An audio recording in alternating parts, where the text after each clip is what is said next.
nonetheless. Well, time now is 7:43 on this Wednesday morning. The voice of the creative economy, Vincent Heeringa with Wammo on Kiwi. It's from Good NZ Marketing, stoppress.co.nz, and of course Ideologue magazine. It is Vincent Heeringa this morning. Is enjoying the sun coming through the windows this morning. Good morning, Vincent. I am indeed. Good morning, Wammo. Good day to be live. Lovely, lovely, lovely. And another big fresh issue of Ideologue is out as well. It's big and fat. It's what are we looking at? It's 114 pages, which is a lovely, delicious collection of ideas and inspiration for the summer months. Is it because there's more articles in there, or is advertising up? Well, advertising's up a little.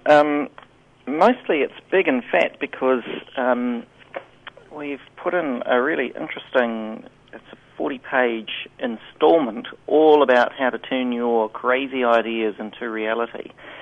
So, I touched on a couple of weeks ago some of the elements of commercialising your idea. So you've got an idea for a product or a business, but what do you do next?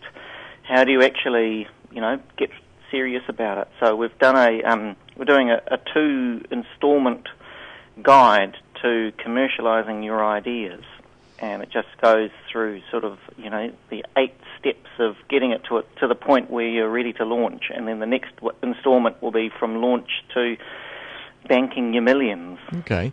What else in the magazine would you like to touch on this morning? Well, the main cover story is about, there's lots in this, it's a terrific issue actually. There's one in here, I'm flicking through, Areograph, a Dunedin company that were frustrated at the way that video game visuals are so kind of static and cartoon-like. Yeah. And they created a game called Casebook, which has won awards for, it's not a shooting up kind of game. It's a CSI type one, isn't it? Yeah, that's right. And what they've done is they've created sets, like film sets, and shot pictures and video inside these film sets. So they're very realistic. And while you don't have the kind of action racing car shooting up kind of stuff, it's it's a much better visual experience, and geez, they're going gangbusters. Great. They based in Dunedin? Yes, they are. Yeah. Who knew? Yeah. Dunedin's the game capital. Well, I don't know if it's the game capital, but there's a lot of tech companies that come out of Dunedin, and it's got to do, I think, with the university there. And it's cold in Dunedin, so you sit inside and you tinker with your technology, don't you? Yeah. But it does highlight, a lot of the university towns, I'm going to have to say with the exception of Silicon Valley, but, they do come out of reasonably cold places. The Boston, the MIT, there's a lot of tech that comes out of Scotland. There's something about sitting inside and tinkering with your stuff, maybe. Yeah, it appears to be. You think we'd be doing better in the science field if that were the case as well? Yeah, you do. And the main cover story in Ideologue is a lament, really, by one of our foremost scientists, Professor Paul Callaghan, now Sir Paul Callaghan, who is a very well recognised Wellington, Victoria based researcher and scientist. He now heads up the MacDiarmid Institute, which is a new materials institute. And his lament, really, when we put the words on the cover, is, "I have published 250 papers, but what value have I added to my country? What the hell have I been doing all these years?" And his lament really is about the disconnect that scientists feel between themselves and the rest of the country.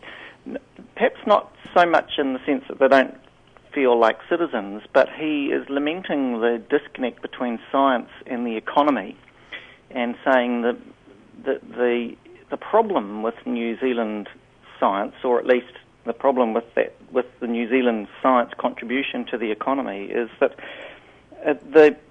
the emphasis is on publishing papers and on patenting ideas. Yeah. It's not on turning the scientific discoveries into business ideas. Apart from the agricultural sector, of course.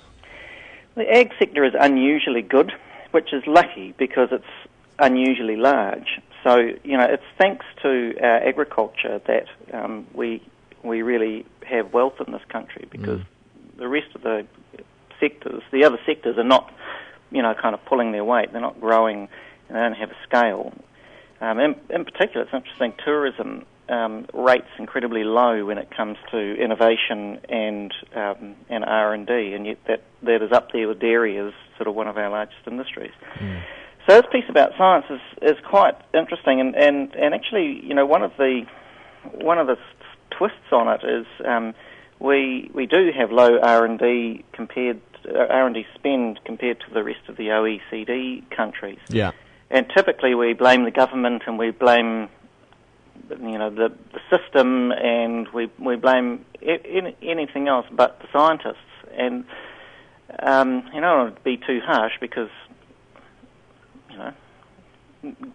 good on them for staying in New Zealand and doing research, but Callaghan says that often, and his actual quote here, that scientists who complain about being underfunded are selfish grizzlers, which is kind of unusual for a scientist to be breaking ranks, because typically they are very aggressive in saying that we don't spend enough on R&D. But his point is, I guess, even if we did more with the small amounts that we spend, we would see some better economic outcomes. And your point about agriculture is really is right. His view, Callaghan's view, is that we can't grow our agriculture fast enough to keep up with the kind of economic growth that we are wanting. If we're going to get the kind of step change in our economy, we need to be growing our high-tech industries. Another Fonterra is not going to do it, and probably our land wouldn't sustain it.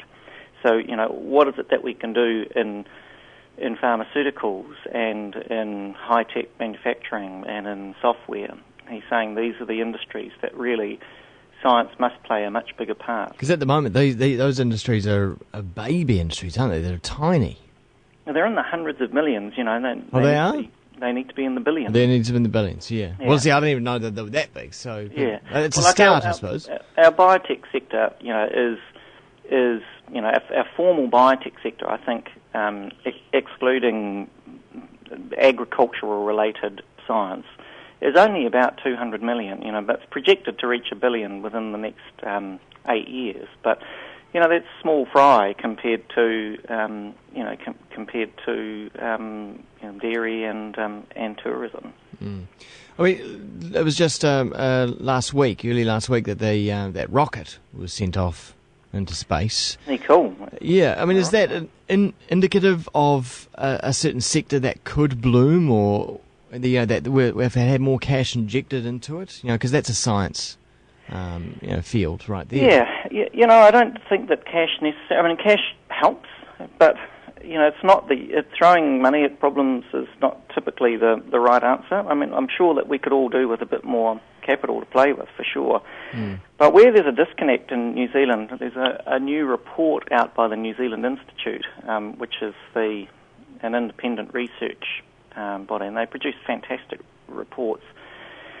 And that's just come out today, and it confirms what we're saying in the magazine. That where the disconnect happens is between business and science, and business and creativity, and business in the arts, and business in boffins, basically. Yeah. We are a nation of tinkerers and boffins. We produce shit hot stuff, don't we, Wammo? The first to fly the powered aircraft. The land speed record on an old Indian. We're not unknown for our ingenuity. What we seem to have is a fatal flaw between that and commercialising our ideas.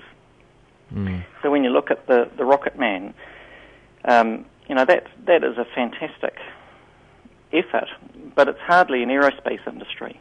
And certainly, wouldn't it be great if it was the beginning of an aerospace industry? But it's one step removed from a backyard boffin. Yeah, yeah. But as you say, if we can make that connection between the business and the tinkerers and the science, then who knows? Who knows so what can happen? What has to happen next is in the journey towards commercialising your ideas is the Rocket Man and Michael Fay, who is, typically you get what you call families, fools and friends who will invest in your company to get you to a point where you have a prototype. And there's a lot of that kind of activity. The incubators, we have a really top-class incubation system in New Zealand. So it's not like we're not stimulating ideas at the seed end. Where we seem to have trouble, Wammo, is going from, right, there's a prototype. How do we actually create a business? And how do we create an industry worth hundreds of millions, if not billions? And where we're missing is in that